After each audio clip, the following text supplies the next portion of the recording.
Step into the illuminating realm of the Four Noble Truths, thoughtfully curated by Thanissaro Bhikkhu, also recognized as Jeffrey Degraff.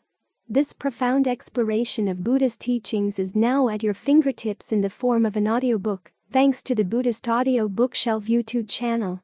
Immerse yourself in the essence of these timeless truths, gaining profound insights into the nature of suffering, its origins, cessation, and the path to liberation.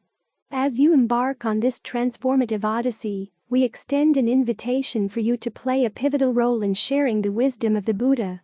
Your likes, shares, and subscriptions can catalyze a ripple effect, ensuring that these teachings reach a broader audience. Let us collectively contribute to the dissemination of profound insights and nurture a community devoted to the pursuit of inner peace and understanding. Together, we can light the path to enlightenment for seekers across the globe. Let's get started with Chapter 5. The First Noble Truth. The Buddha began his explanation of the first noble truth, the truth of suffering, not with a definition, but with a list of common examples. The suffering of birth, aging, and death, of sorrow, lamentation, physical pain, distress, and despair, of association with the unbeloved, of separation from the loved, and of not getting what you want. Except for the last, none of these examples needs any explanation. The canon explains not getting what you want is referring to cases where you're subject to any of the other examples of suffering such as aging, illness, and death and want to be freed from them simply through the power of wishing or prayer. The frustration of not being able to wish these forms of suffering away does nothing but add more suffering on top of the suffering already there. Instead, as we've noted, you have to focus your desires on following a course of actions that will actually bring all these forms of suffering to an end. Up to this point, the Buddha's explanation of suffering deals in things that are perfectly familiar. We've all suffered in these ways ourselves, or seen other people suffer from them. Then, however, he summarizes the suffering common to all these examples, and this is where he enters unfamiliar territory. In short, he says, the 5 clinging aggregates are suffering.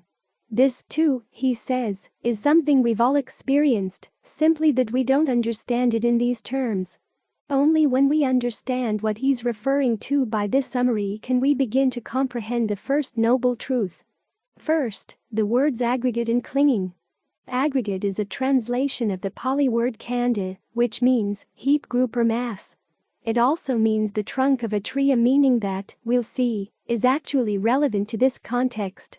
The use of the English term aggregate to translate khanda comes from a distinction, popular in 18th and 19th century European philosophy, between conglomerates of things that work together in an organic unity called systems and other conglomerates that are mere random collections of things, called aggregates.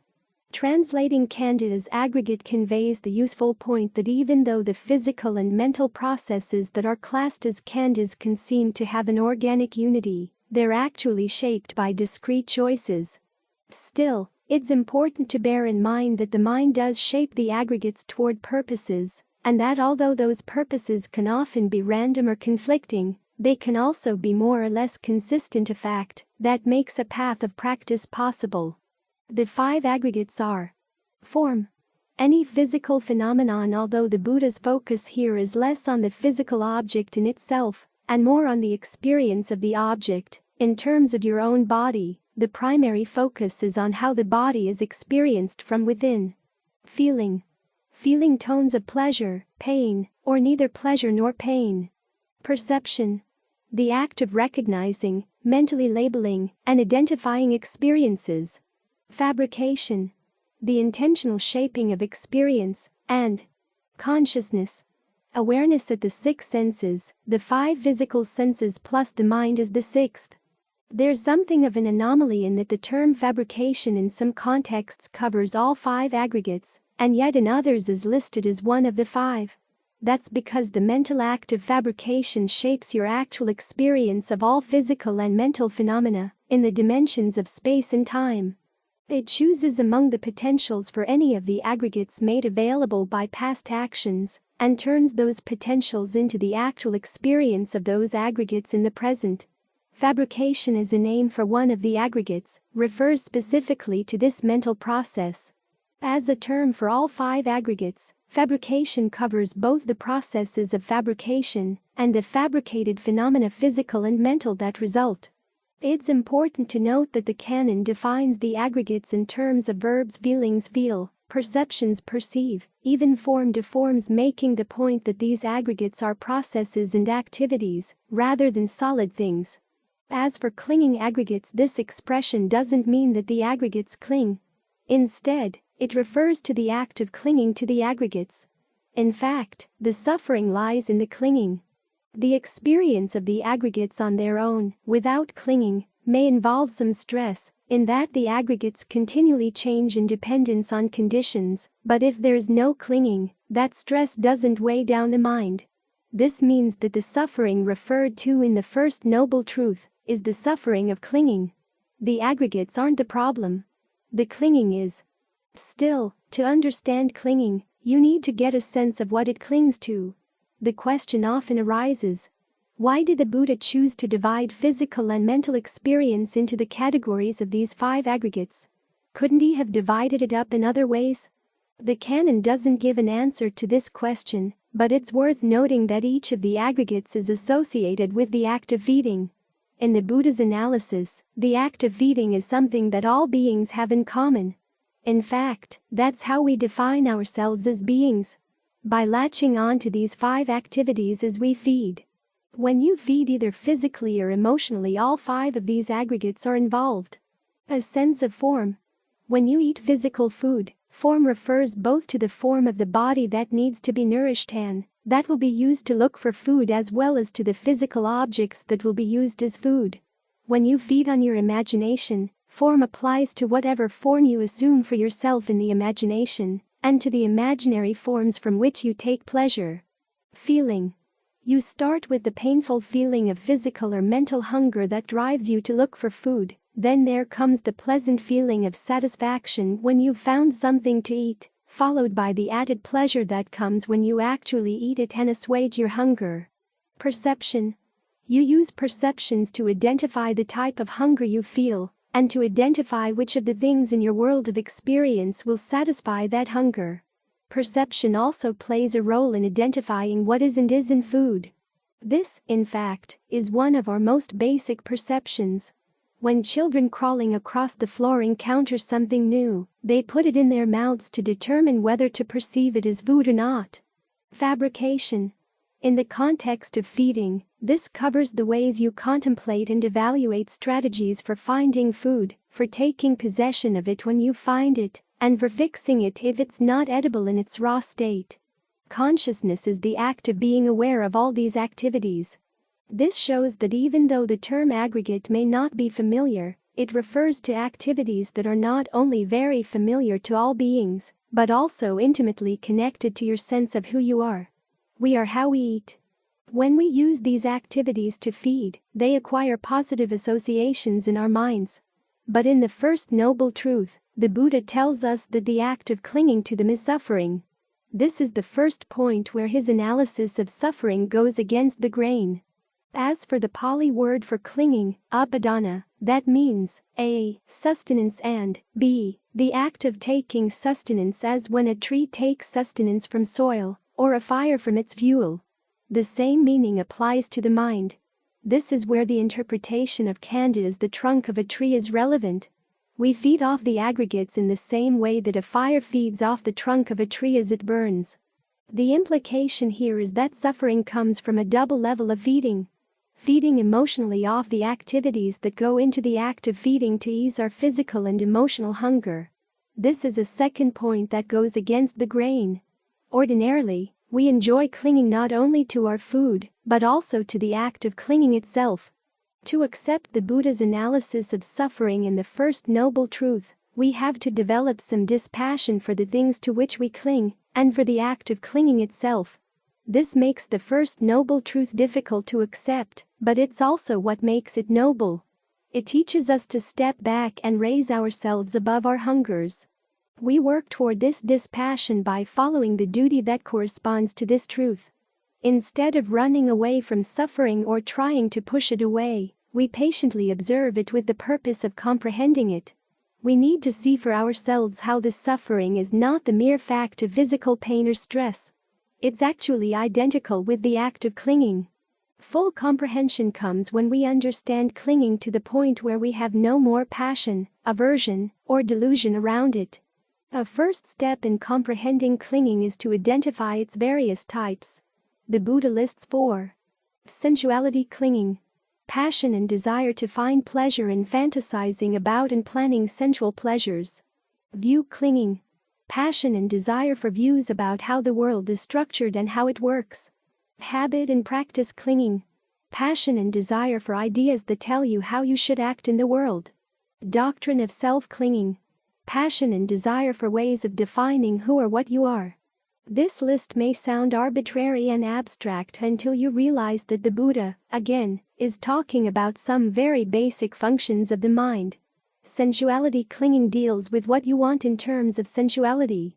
View clinging is concerned with your ideas about what the world is and how it works. Habit and practice clinging covers your ideas of how you have to act in the world to get what you want. It's focused on your ideas of what you should do. And doctrine of self-clinging relates to your sense of yourself as 1. An agent, capable of controlling events in an attempt to negotiate between what should be done, based on the way the world works, and the wants of 2. The consumer who will find happiness when those wants are satisfied. Both of these senses of self are overseen by the self as 3. A commentator, who judges the actions of the agent to see if they satisfy the consumer, and to decide if the consumer should raise or lower its standards for satisfaction. These 3 functions of the self are your basic set of strategies for finding happiness.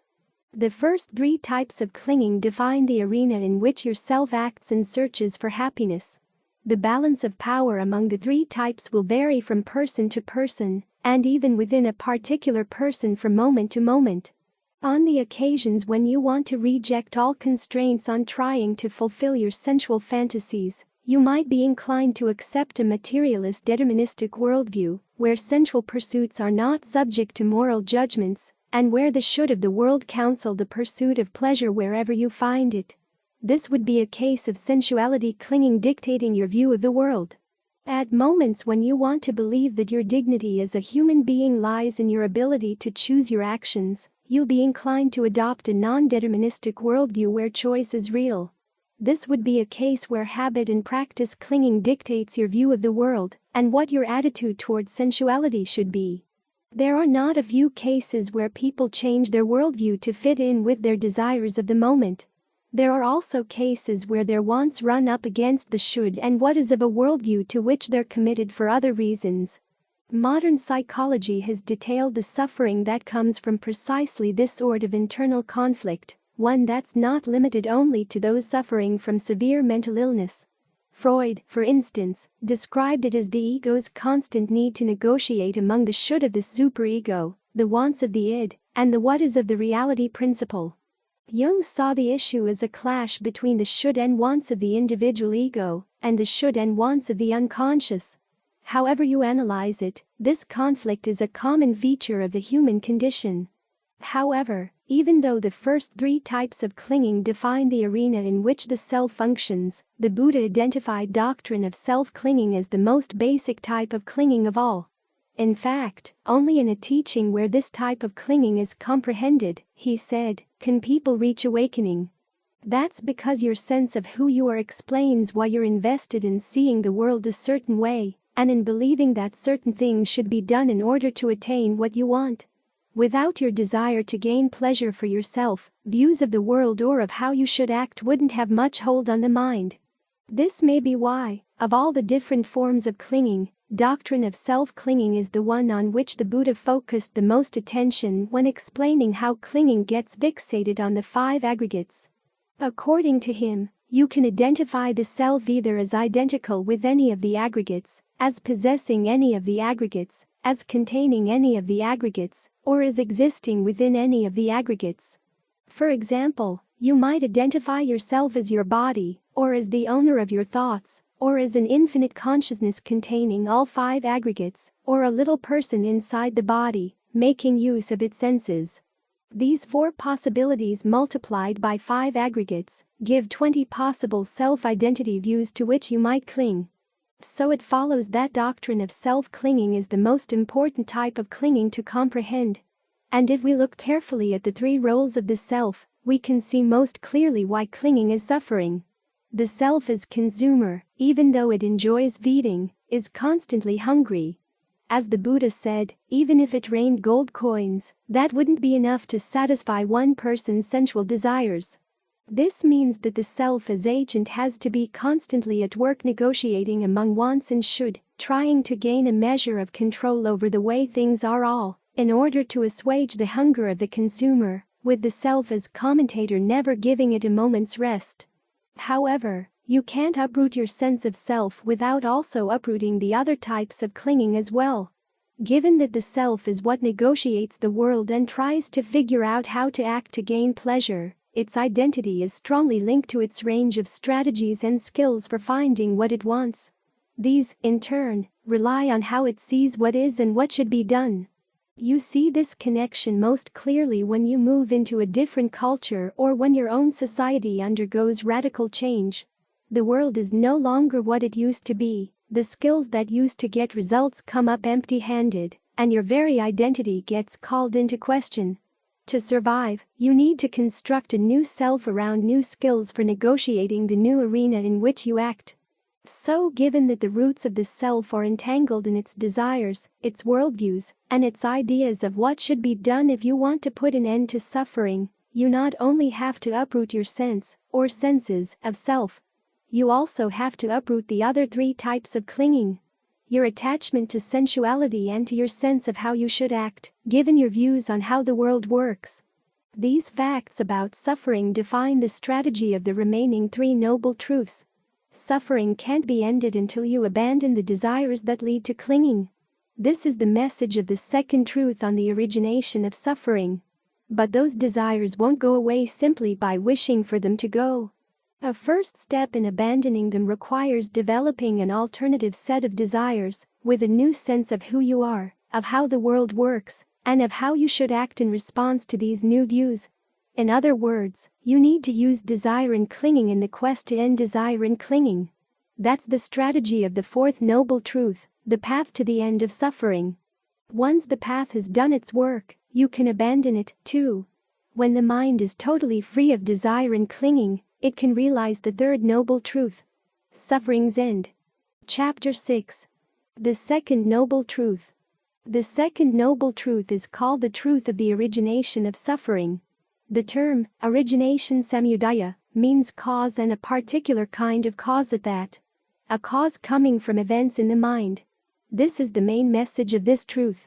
The cause of suffering lies inside. You suffer, not from what comes into the mind, but from what comes out of it. Things outside society, the climate might be atrocious, but they're not the real cause of your suffering. If they were, then in the quest to put an end to suffering, you'd have to make the world a perfect place. But the world resists being made perfect. As we noted in Chapter 4, even the highest heavens are impermanent and imperfect. Suffering could never cease.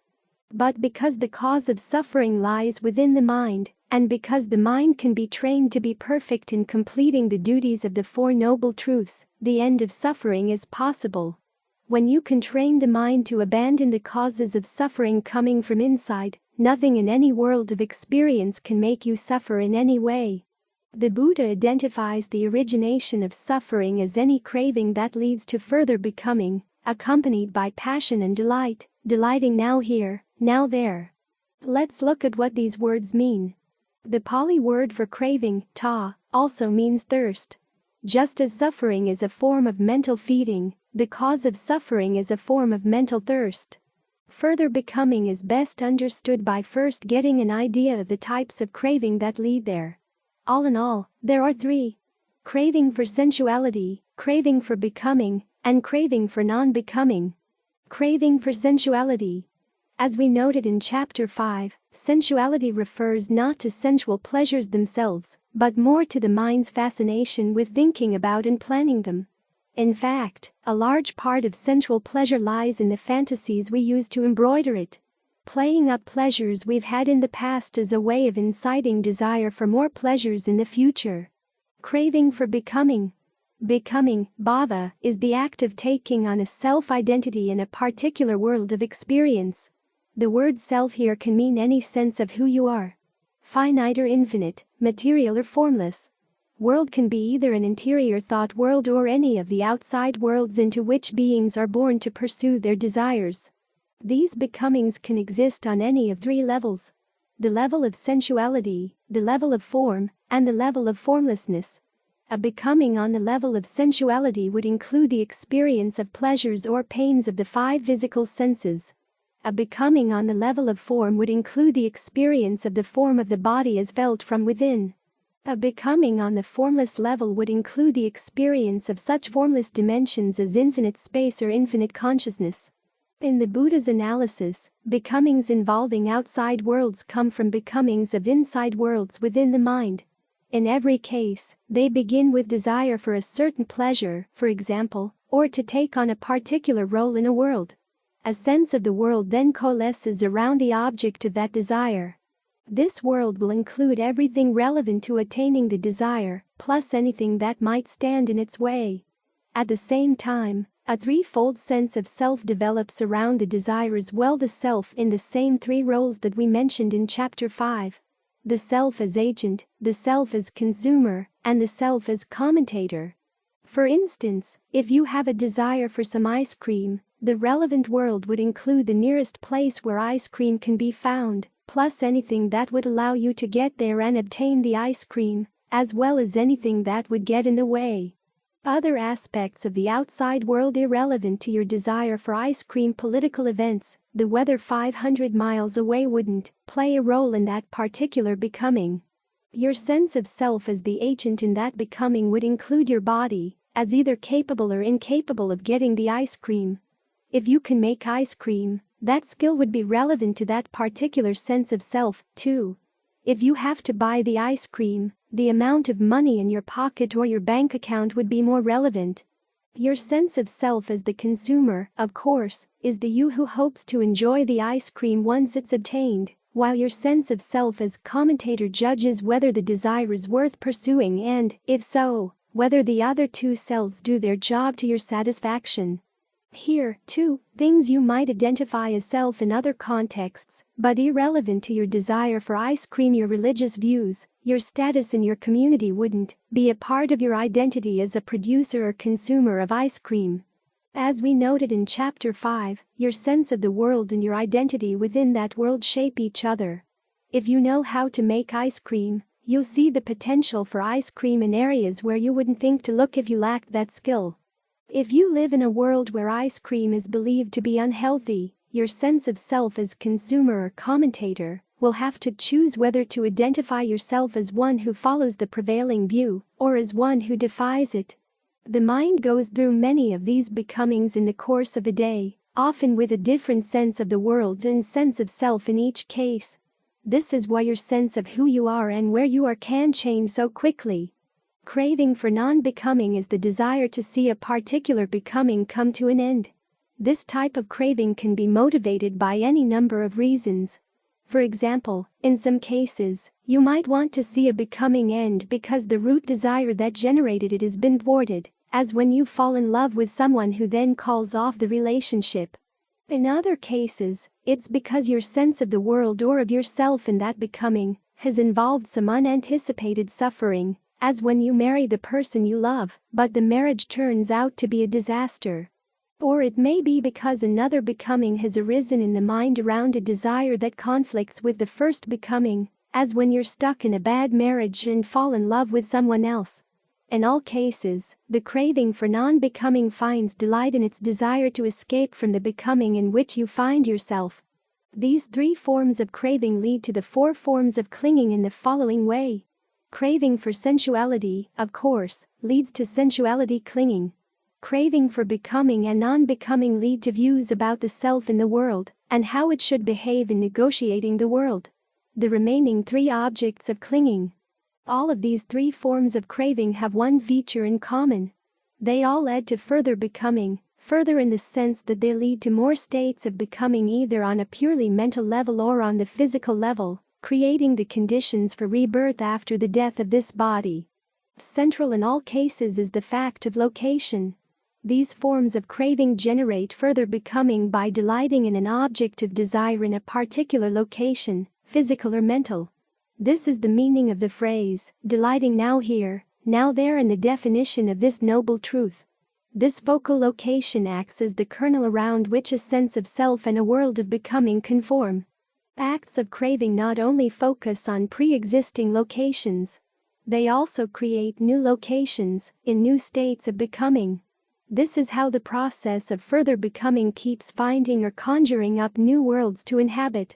Old worlds of becoming may fall away, but craving can keep creating the possibility for new ones, potentially without end.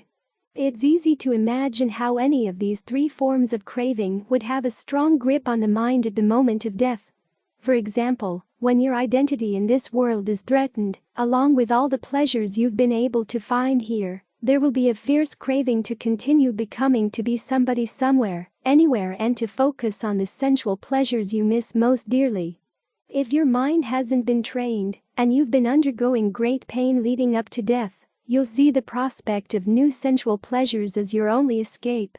Alternatively, the pain of dying could easily make you crave annihilation, in which case you would see total non-existence, devoid of any feeling or consciousness, as the only escape from the sufferings of life. However, none of these forms of craving actually lead to escape from suffering. Instead, they're precisely the causes of suffering, which is why they should be abandoned. That's the duty appropriate to this noble truth.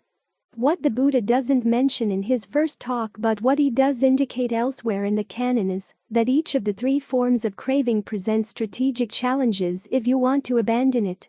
The challenge posed by craving for sensuality lies in the fact that we ordinarily see sensual pleasure as our only alternative to pain. This means that any effort to abandon sensuality will require a two-pronged approach.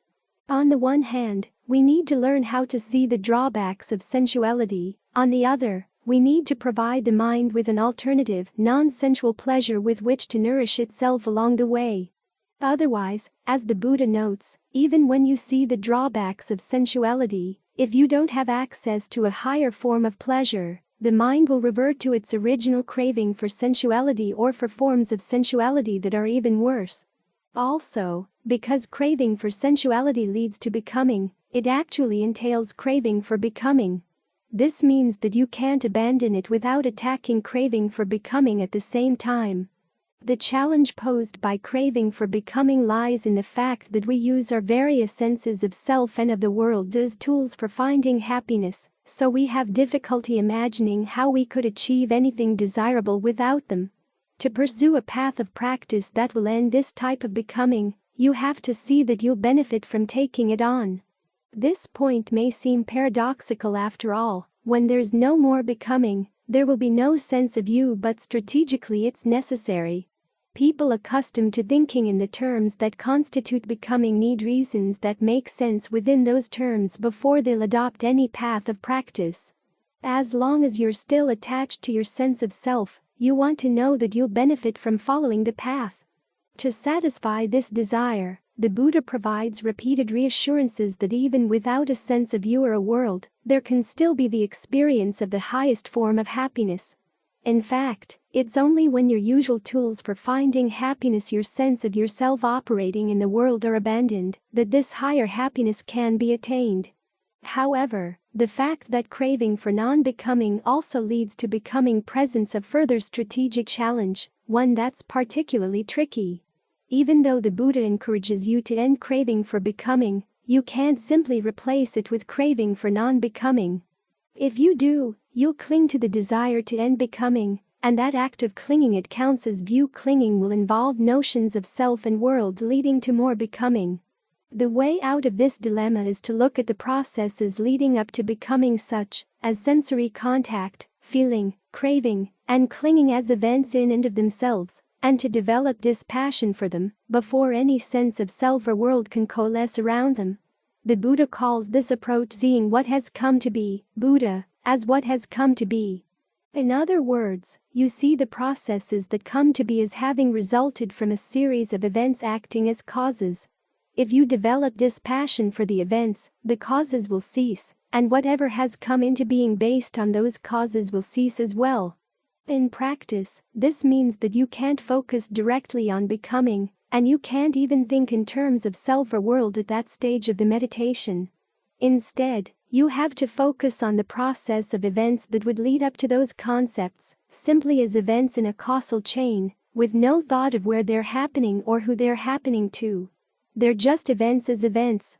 This may sound fairly abstract, but the Buddha is actually asking you to look directly at events immediately present to your awareness, on a level of intimacy that lies closer to your awareness than even your sense of self in the world.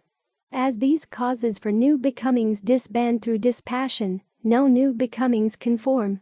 At the same time, any becomings already existing will be allowed to cease as their causes run out. This is the only way in which becoming, and its attendant suffering, can be totally brought to an end. So just as the first noble truth presents some strategic challenges for the path to the end of suffering, so does the second. Any path that will lead to the end of suffering has to lead also to the end of becoming. This means it has to focus on discerning chains of events in the mind before those events can coalesce into becomings, and, at the same time that you discern them, inducing dispassion for them. The act of developing this dispassion is what abandons craving, but it starts by focusing not on craving itself, but on the locations where craving arises and settles in. In other words, you learn to see that the things in which craving delights are not really worth craving after all. The canon describes these locations as whatever seems endearing and alluring in terms of the world.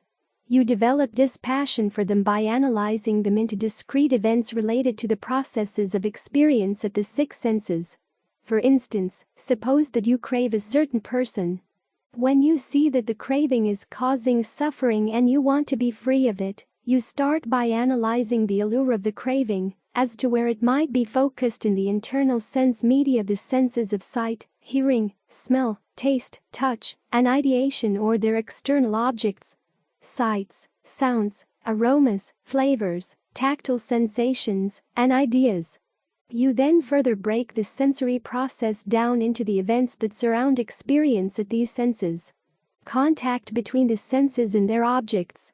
Consciousness at that contact. Feeling born of the contact. Perceptions of the sensory objects.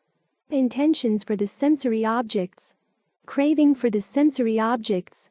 Thoughts directed at sensory objects, and evaluation of sensory objects. Directed thought and evaluation are the Buddha's analysis of how you use perceptions and feelings to talk to yourself.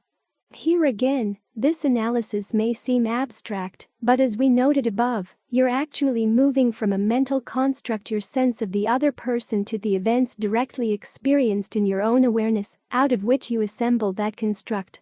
You find that what seemed so obvious to begin with, your sense that the craving was focused on the other person, is not so obvious after all. Maybe you were attracted more to your perceptions about that person, or to the way you talk to yourself about yourself in relation to that person. That's where the craving was really focused. On the perceptions or the thoughts and evaluations about the relationship. Your craving wasn't really focused on the other person at all. This is why personal relations can be so precarious. You're not really in love with the other person. You might be in love with your intentions around that person. You might even crave your cravings, which often have very little to do with who that person really is. And because you're not fully aware of where your cravings are actually focused, they can move around quite quickly, now here, now there, from perceptions to intentions to other cravings, playing hide and seek without your even knowing it. No wonder your cravings can find it so easy to lie to you. You can expand this realization to see that all cravings can be deceptive in this way, which makes you stop and think. This would apply to the cravings you might experience at the moment of death, and which would determine your future state of becoming. At the same time, you see that the events on which your cravings are focused are ephemeral and dependent on conditions, so they're undependable sources for genuine happiness as well. Seeing how craving and the objects on which it focuses are so inconstant and unreliable, you move closer to wanting to develop dispassion for any craving that would lead to further becoming. This is how you begin to fulfill the duty with regard to this noble truth. And this is where you see why this truth is noble, in that it induces you to develop a noble sense of dispassion toward your cravings. Here it's important to note that the desire to develop dispassion in this way is not classed as part of the second noble truth as a cause of suffering. Instead, it's classed under the fourth noble truth, as part of right effort in the path leading to the cessation of suffering. This is the desire you develop to end desire. Now, this, too, presents a strategic challenge, in that a healthy sense of self is necessary to cultivate this desire, and this sense of self will involve a level of becoming. This means that a certain measure of becoming will have to play a role in following the path. This path becoming, though, can eventually be abandoned through right view, after it has done its work of abandoning the causes leading to other states of becoming. This is why the Buddha used the image of the raft to illustrate how the path works. You hold on to the raft until it has taken you to the far shore. Then you can let it go. Another image from the canon is of going to a park. To make the effort to arrive at the park, you need desire to get there. Once you're there, you don't need the desire anymore. Thank you for tuning in. Your support is invaluable to us, and as we conclude this episode, we encourage you to fuel the growth of our YouTube channel. Your likes, shares, and subscriptions inspire us to continue spreading the teachings of Buddha. If you found value in our content, hit that like button, share, and subscribe to stay connected. Let's build a community that embraces enlightenment and wisdom. Thank you for being an integral part of our journey.